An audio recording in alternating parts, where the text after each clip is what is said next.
My name is Peter Hilliard. I'm the composer half of Hilliard and Barresi, and we are sort of part of the founding group that invented the Decameron Opera Coalition last year. This is our second season, and I'm here with Dawn Avery and Blake Hilsiah and David Hamilton, and they are part of the production team that put together Sacajawea, Woman of Many Names. And we'll get to the many names, including some discrepancy about how to pronounce the name of the title character. So maybe we could start there. Does anybody want to jump in and say, how do I pronounce that name? Sure, I'm happy to take the lead on that. In my research, there are numerous ways that people have put forward the pronunciation. Some will say Sacajawea, some will say Sacajawea, some will say Sacajawea, and some will say Sacajawea. We have consulted throughout this process with a Shoshone advisor, our beloved Francesca Mason-Boring, and with numerous other, particularly Shoshone resources. And we came to our pronunciation that we have chosen, which is Sacajawea. And so you'll hear it throughout the piece. It's a beautiful name, and we love saying it. And we love saying it as Sacajawea. Wonderful. Thank you. That's a delightful explanation. I think this piece is so beautiful. And I was so excited when it started to come together and I heard about how you were doing it. I would love for maybe really any of you could talk about this, but what are some of the particular challenges of writing a piece like this? I know that this is unlike other kinds of operas, right? Other kinds of theater pieces. There's some special things that have to happen for a piece like this to be written. Would you care to talk about that? Yeah, please, Dawn. For me, I don't write anything that has to do with a native topic unless I am working with a consultant from that nation, including my own nation. You have to work with the elders. So what made this difficult is that it was very difficult to follow native protocol, because native protocol usually takes at least a year. Because in this tradition, my tradition, from what I've learned about the Shoshone and several other traditions, everything is about relationships. So what really has to happen first is you bring a feast, and then you get to know people, and you go for many visits. And that usually takes at least a year. So we were just so fortunate because I knew a Shoshone woman who does beautiful work, and I've worked with her in the Washington, D.C. area. I had no idea that she was a culture bearer or came from such an important family that keeps the culture alive, that has recorded and reacculturated the language. And then her auntie and uncle, the Crumbs, wrote the history of the Shoshone, like the most probably respected history. And then they also have recorded the old traditional songs. So honestly, I've known her for a few years. I had no idea how deep her lineage went. So that felt really important to us all, right? I remember David and Blake were both like so happy. It sort of made us feel, when you have a sign, right? It felt like a beautiful sign. Well, it made us feel blessed, honestly, specifically me. And while I was, contacted for the original commission to write the book of this piece, it was really impossible for me to begin in earnest with anything other than a sketch until Dawn and I had really made contact, had multiple visits ourselves, getting to know each other, and then Dawn making this extraordinary connection for this project with Francesca Mason-Boring, who is not only a glorious writer in her own right. In fact, I'm holding one of her books here, if you can see it, Feather Medicine, that she sent me as a very generous gift as we were getting to know each other. But also just, as Dawn has covered, is so deeply steeped in the culture. And so both of us just calmed down tremendously, because our number one goal that we shared, and was certainly my number one goal even when I heard about the project, was to shed light not on ourselves, but on Native culture, particularly in this case on Sacagawea's original Shoshone tribal culture, and on Native women's voices, which are in our society routinely overlooked and underserved. And so to be able to be given this opportunity and then to again open this window for other voices to come through was really important to both of us, and really at every point when we were able to meet on the really central concepts of the piece, this mission to listen to the women that we know and to listen to women's voices in general, and through them, voices of the ancestors and of Mother Earth herself were really at the central part of our heart. And I'm so grateful to Dawn for guiding me, because her contacts were infinitely richer than my own. And without her, oh my goodness, I can't imagine. Now we hear Francesca's voice in the piece, yes? We do. Wow. So she wrote the opening prayer. Her work is very much about, she does something called family constellations. So she works with ancestral lineages, not just her own, but even the Earth, the United States, and different lineages from all over the world. And so she did this very deep prayer for us, right, Blake, about just about our connection to the Earth. And then we had an Oneida actor, Ty Defoe, do a voiceover with her, because we really wanted to have the balance of male and female standing on the earth. So it sort of grounds the opening, or blesses the opening, is how I look at it. I'm not sure. I'm not sure how Blake looks at it. And then I feel like it sets the tone for Blake's voice to come out finishing the prayer, and then for her beautiful writing. It's true. I mean, I think it grounds us both at the beginning of the piece in our primary goal. And then we kind of feel safe to spread our wings after that, because we've been given this blessing and this guidance, and that we wanted to offer a similar experience really to our audience, to feel that they are blessed and guided, and then to really create a space where you can encounter what may have been Sacagawea's experience, but really, first of all, grounding, and really to finish the film, ending in the Shoshone culture and in that blessing. I think Francesca Mason-Boring would want us to emphasize that she is Western Shoshone, whereas Sacagawea's band was Eastern Lemhi Shoshone. Both refer to themselves also as Noah, or the people. And but I think Francesca would definitely want us to emphasize that she is Western. And she's listed all of her bands and her lineage, her own lineage, that will be part of the score going forward forever. So this is so wonderful and so interesting to hear, especially as an outsider who hasn't written on these topics before. One thing that really strikes me about this is that so much of the theater world and the opera world are trying to come to grips with cultural appropriation and how to tell stories about somebody who is not you, right? So writers, if you're going to have more than one character in a piece, they can't all be you, right? And it's funny how now we've suddenly, it's as though writers in the Western world have suddenly started to realize, oh, we should really be asking the people who we're portraying what they think about this and how they feel about it, and maybe involve them in the writing process. But it sounds like this is something that you all have done forever. Like this is your standard procedure to ask if you can tell the story, to show them what you're working on and say, is this an accurate representation of how you wish to be seen?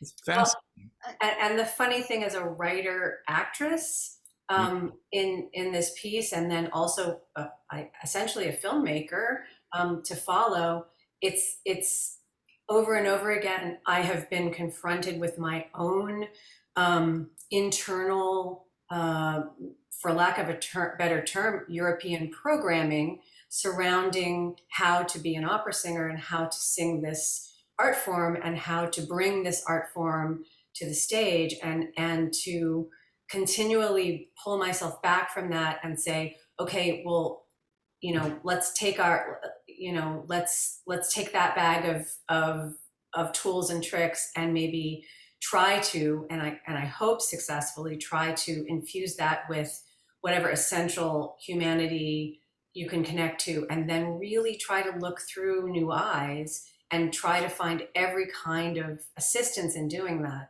And that's something that's been central to my career anyway. I've always loved playing women who lived, and that includes characters like Violetta, who's of course, based on a woman who lived.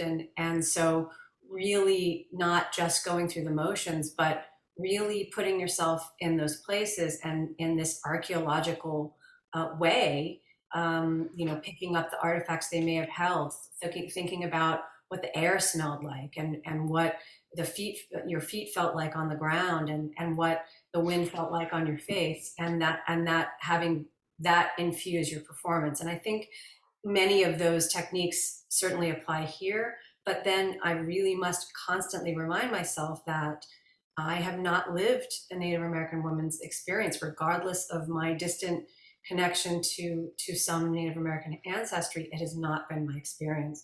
And that is, to be picked apart reverently, consistently, and with as much possible assistance as possible in order to serve this topic. Because at the end of the day, we are in service of this story. Sure, beautiful. I don't want to leave David out, but I want to come back to Dawn and just get back to one thing that you said, which was sort of beautiful about how this comes from relationships, right?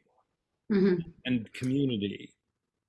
So my relationship to sound is very much informed from my Mohawk heritage.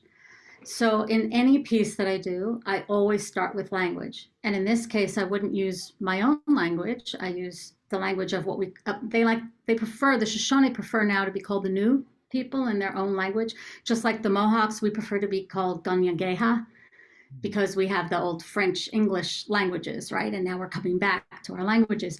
So, and I really relate to what Blake said, and I've really respected her for this because I too I wasn't raised on a reserve, but I came back to my people later. I've lived on the Mohawk reserves for periods of time. I've studied with elders and I know my ceremonies, but still I have been more in the Western world than in the Native world. So I really respect that. I also respect the fact that I've walked in both, as has Francesca, is very clear about that. So none of us are like poster children for the Native belief system, and yet we have such a deep respect for it, and I hope that that's what shines through.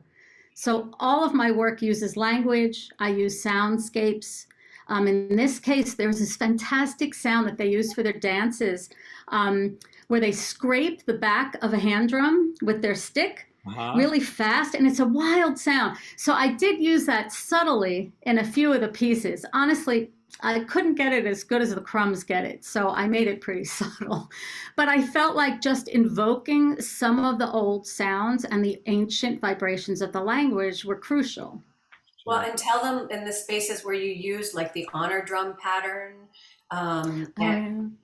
during some of the portions that we really wanted to make significant in more than one way. I mean, Dawn just brought so much texture and richness to the story through sound. It's really pretty extraordinary. Thank you. Yeah, I did write a contemporary song when she introduces herself that was in the style of the Shoshone, but in English, so people could understand that song. But I did use the hand drum pattern that would be used there.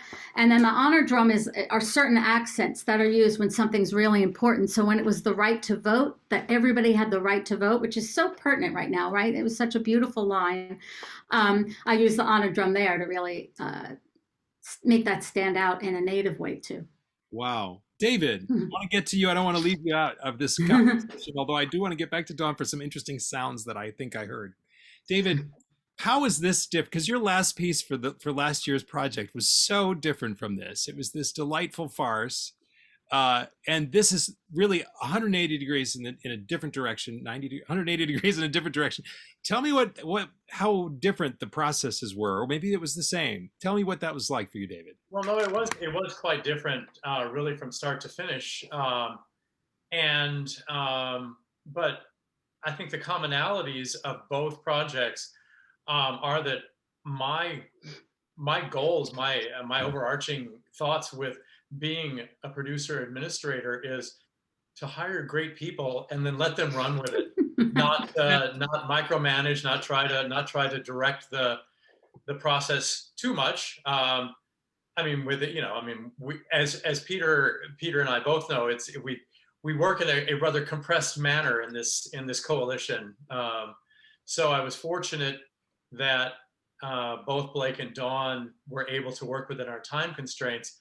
But frankly, the way things came together, not only with the connections with Francesca, but also the image that we're using as our front piece and as the very final piece of the image in the film, is actually a descendant of Sacagawea's brother. So extraordinary find. That's on my husband, actually.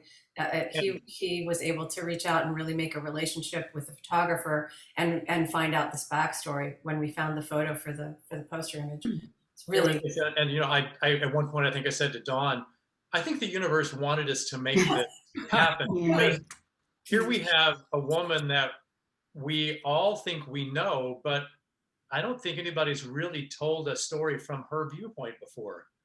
And I mean, she's the one that, frankly, the expedition would have gone up in literal flames had it not been for her. utterly. Many times. So interestingly, Blake sang the role of, as we all think in North Dakota that we say it correctly, Sacajawea, in Michael Ching's Corps of Discovery for us, that we toured around the state to at least two of the places where the expedition overwintered or came through.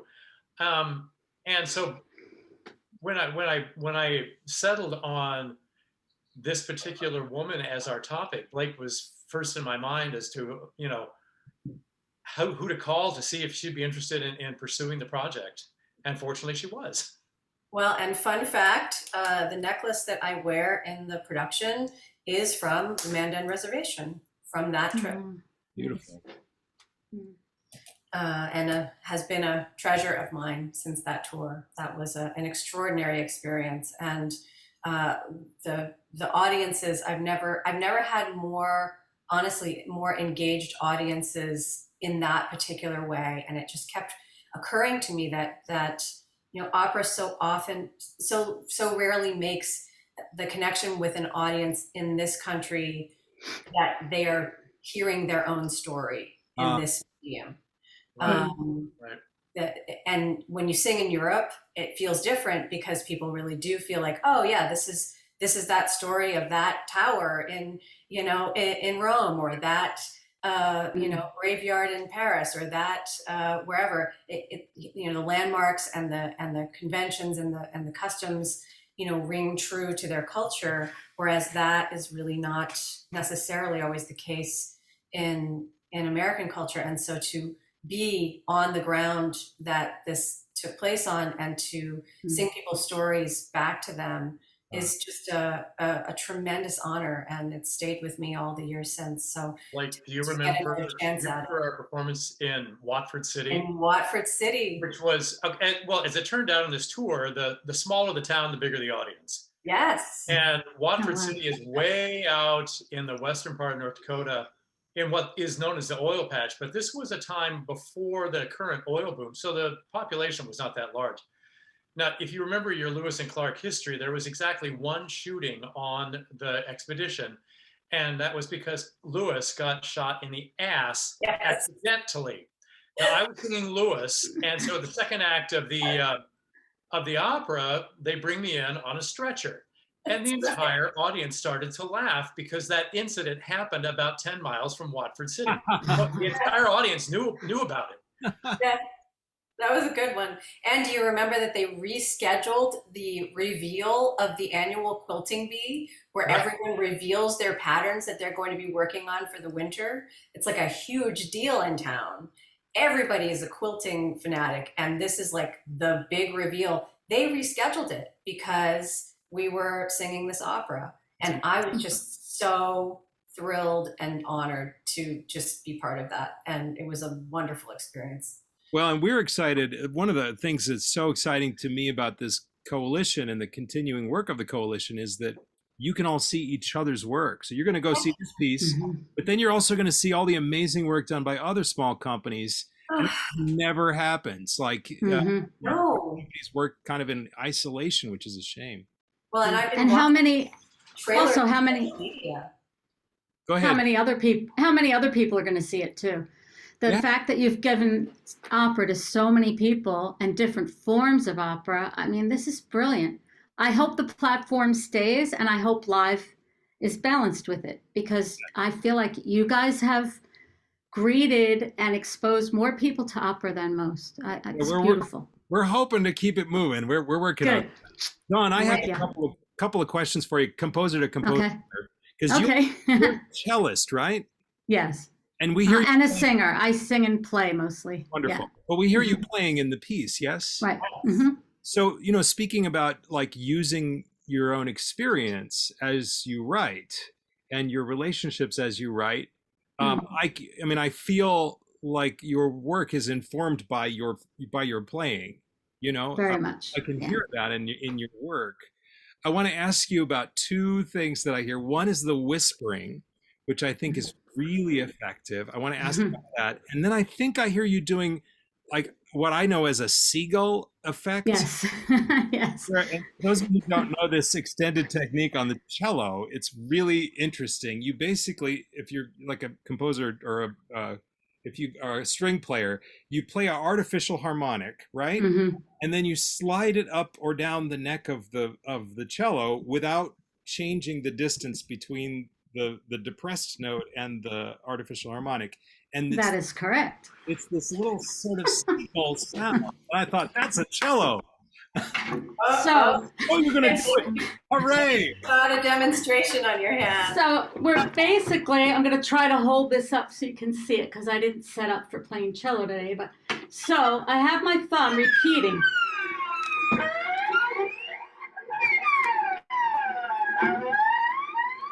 Could you sort of hear that? Yes. Okay. Yes. You're perfect. So it's just by repeating exactly how you explained it. You're repeating the harmonic It's amazing. over and over. Yeah, it's a beautiful sound. So it used to be. I remember one time I got a call. Are you the lady who does the seagulls?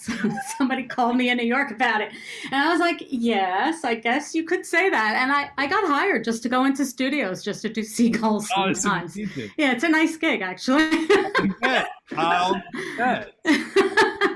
Yeah. And then the whispering I did on purpose because I wanted it to feel like the ancestors were actually coming out of the earth, and that it was far away, but it was a vibration that we were with. So what I did is I used some whispers and then some of the actually intoned voice. And I chose to do that part. Well, Blake had assigned me the ancestral part, and we experimented with having all three. So there are moments where Blake is an ancestral part, and so is Peter. But most of the time I stay as the ancestors because I don't have a big vibrato, right? I have a flatter voice. So I wanted it to sound a lot older. That's from my concept. I mean, maybe inaccurate, opera. No, I think it was tremendously effective. And also the time frame and the way that we needed to put all of this together in separate locations really drove the necessity to condense the characters down. As you can see, Peter plays 3 different parts, and all of us are contributing to what would be the chorus were we on stage. And then, definitely the whispering and the chanting really being from Dawn to embody this kind of mystical ancestral voice that absolutely we really talked about wanting it to be traveling through the generations and over the ages and through the air. And I really just wanted to portray the kind of constant dialogue between the ancestors and the earth that is kind of permeating through her consciousness in a way that's uniquely un-Western, and we could all use a whole lot more of. Yeah. So you know what was interesting about the process?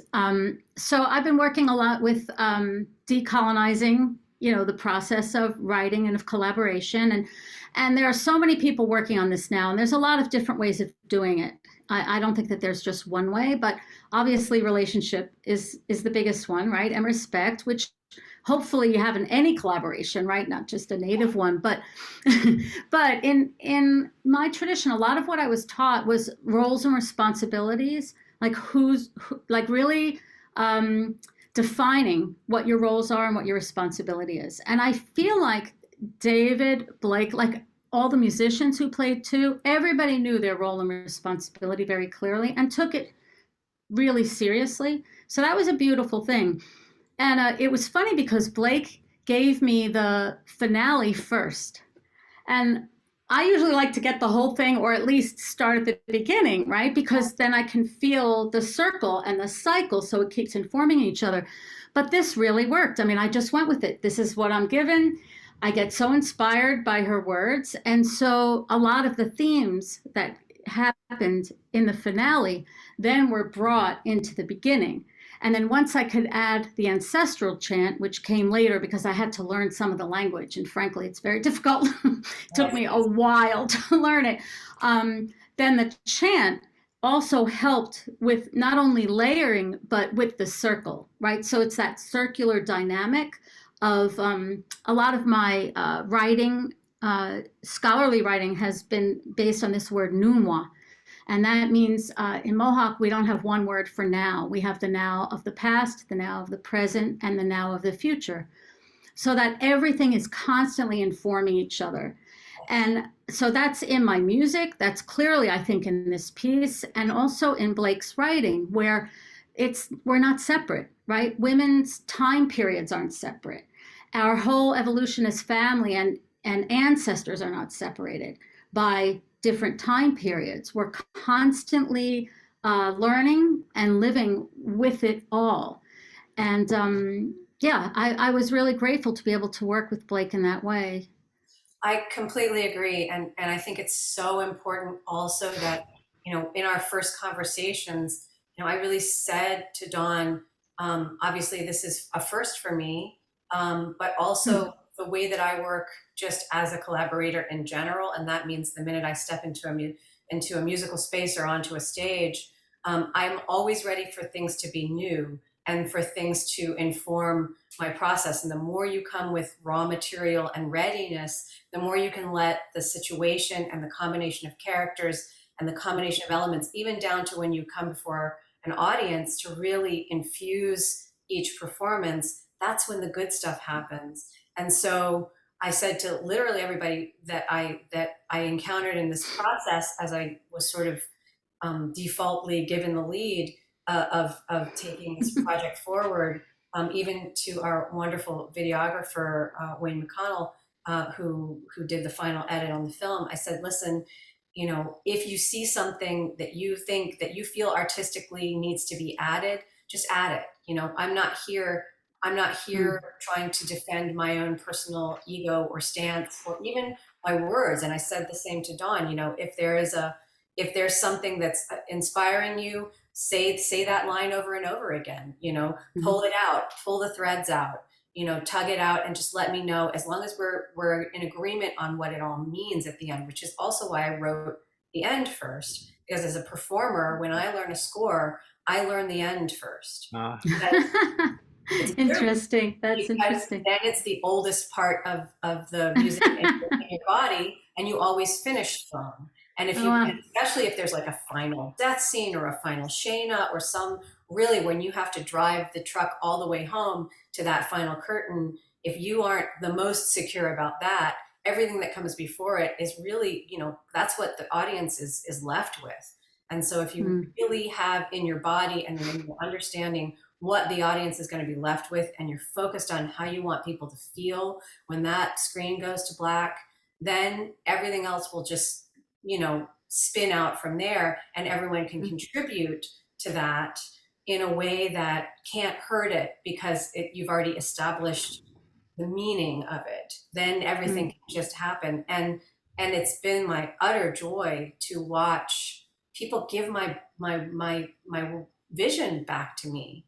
And I only say my vision because, you know, I put the words down on the paper, but I really think it's our collective vision. I get to see new facets of what I thought we started out to say, just given back to me in these beautiful gifts, whether it's a piece of footage, or whether it's a sound, or whether it's, you know, creating, you know, adding the new voiceover. You know, Dawn and I didn't discuss that, but I trust her. Like, we didn't have time. It's true. We didn't have time. We did trust. We really did trust each other. We just have profound trust, and what an extraordinary addition Tide Foe has made to our piece as this, you know, beautiful two-spirit Oneida Ojibwe performer. To you know, I'm thrilled to have that work as part of this, and it's because Dawn just felt free to make it what we all assumed, right, we were making. And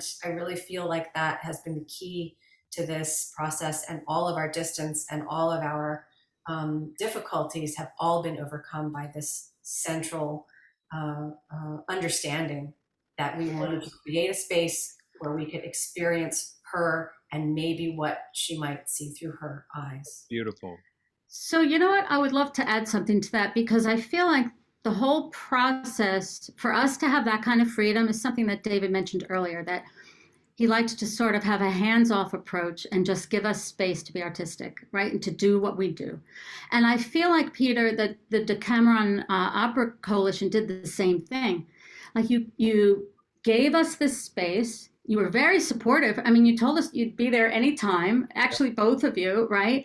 And if we wanted to send you things, we could. If we didn't want to, we didn't have to. And you would just check on us, like, in the most, I don't know, loving way is the best way to say it. I know people don't usually say that about, like, you know, the leaders, but the leaders should be that way, right? And it felt like that. It gave us space. I'm so glad. And so collegial, really, for a first timer to feel that collegial ally energy from, you know, from David, from you, from everybody involved. I can't say enough about our allies in creating this. Well, that's wonderful, and I'm supposed to keep this within a time frame. I wish I could just let you all talk because it's so beautiful. But if I can sum up a bunch of threads here that have come really colorfully into the conversation, this is really a wonderful way to make art together, to come with an openness to other people's stories, and to try to grow art out of relationship, and also to acknowledge that we've learned things, right, as we've come up, whether it be the things that we've learned to play, the things that we've learned to sing, how we've learned to be, how we've learned to be on the stage. These are parts of ourselves, but they don't have to be the totality. We can invite other experiences into our own, and we can hold an open place for them, and it can result in something beautiful if we let it grow. And what a lovely thing to come out of a pandemic, which pushed us all into our houses and made us so we never got to see each other. If this is what happens, I'm happy for that trade, especially in pieces like this, which I think everybody who will see it is going to be really deeply touched by it. And I think you're doing wonderful work, as we've been saying, elevating the voices of people who haven't had a voice, and listening to people who haven't been listened to. I just want to thank you all for coming. Thank you for writing this piece, and I thank you, audience, for watching. And we'll see you next time. Thank you. Nyawa.